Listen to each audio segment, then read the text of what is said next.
नमस्कार, स्वागत है आपका national cooperative union of India की ई लर्निंग वीडियोज़ पे। मेरा नाम है अनुराग, मैं असिस्टेंट डायरेक्टर हूं और मेरे साथ हैं हमारे मोनिका खन्ना मैम, जो कि यहाँ पे डिप्टी डायरेक्टर हैं और इन्हें 18 साल से भी ज़्यादा का एक्सपीरियंस है। इससे पहले ये हरियाणा गवर्नमेंट में जॉइंट रजिस्ट्रार यहाँ पे डिप्यूट होके आए हैं।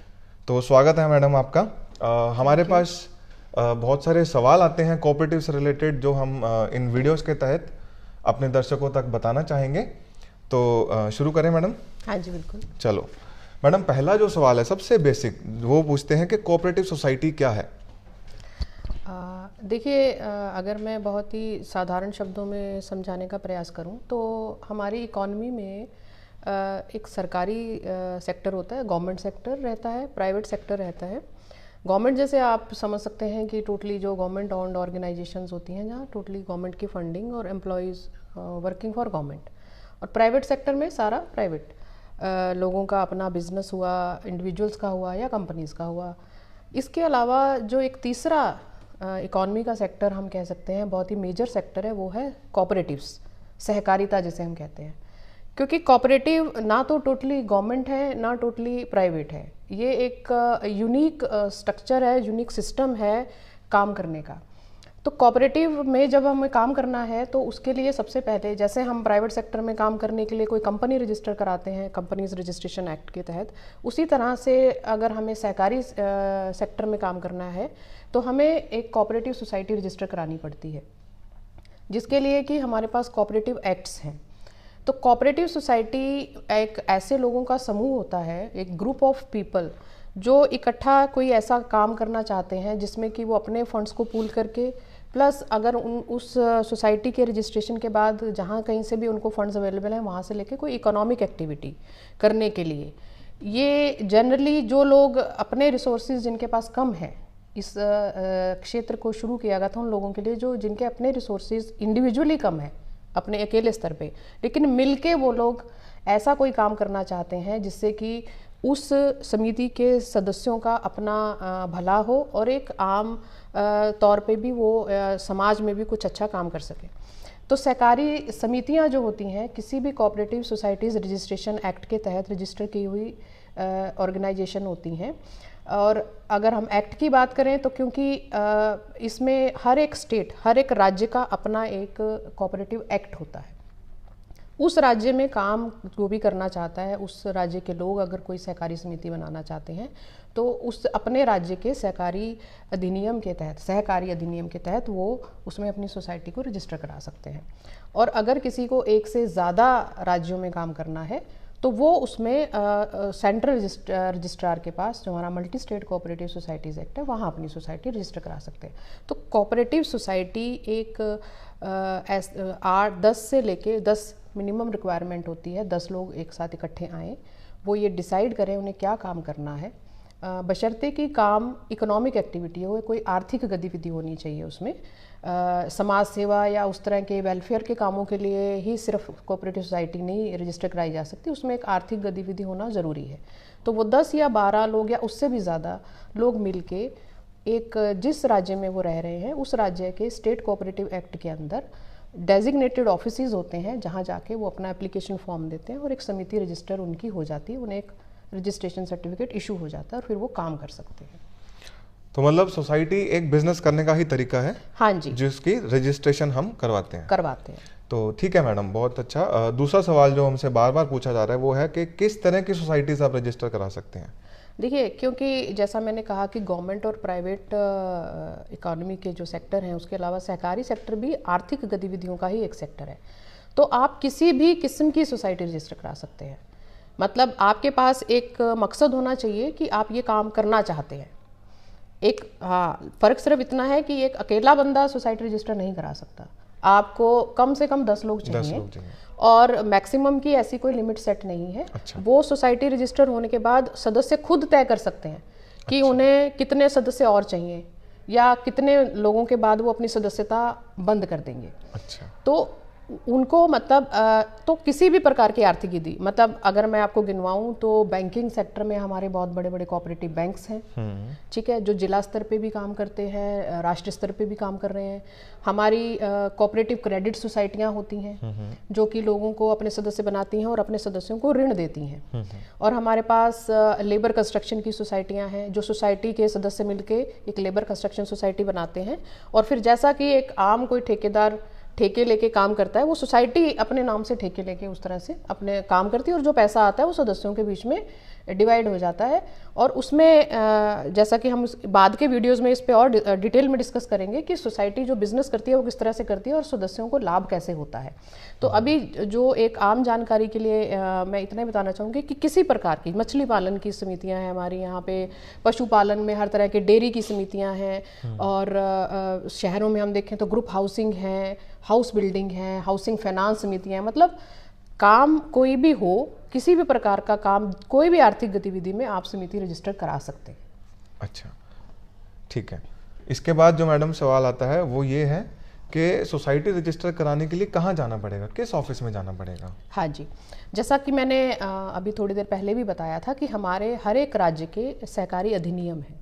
जैसे कि एग्जांपल दूं तो जैसे दिल्ली में अगर आपको कोई सोसाइटी रजिस्टर करानी है तो हमारा Delhi state cooperative societies act है।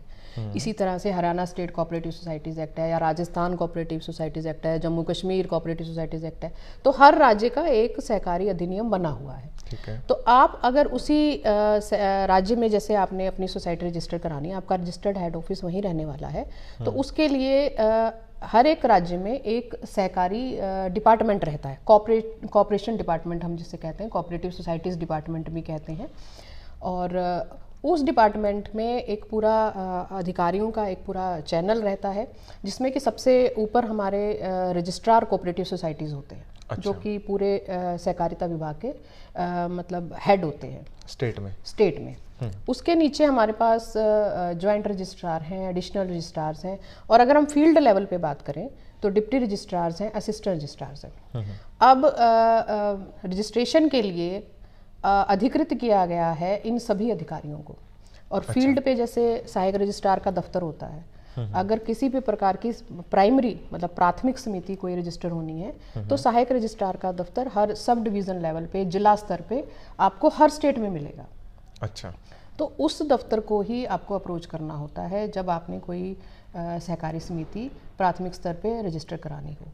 तो आजकल की डेट में तो हर एक कोऑपरेटिव डिपार्टमेंट की वेबसाइट बनी हुई है। तो वेबसाइट पे अगर आप जाके सर्च करेंगे कोऑपरेटिव डिपार्टमेंट हरियाणा सर्च करेंगे तो आपको पूरा उसमें डिटेल मिल जाता है कि किस जिला में या किस सब डिवीज़न में कौन सहायक रजिस्ट्रार है, उनके एड्रेस मिल जाते हैं, कॉन्टैक्ट नंबर मिल जाते हैं, तो वहाँ से आप ले सकते हैं। अदरवाइज़ अगर आप अपने जिला के सिविल सेक्रेटेरिएट में जाएंगे तो ज़्यादातर दफ्तर वहीं स्थित हैं।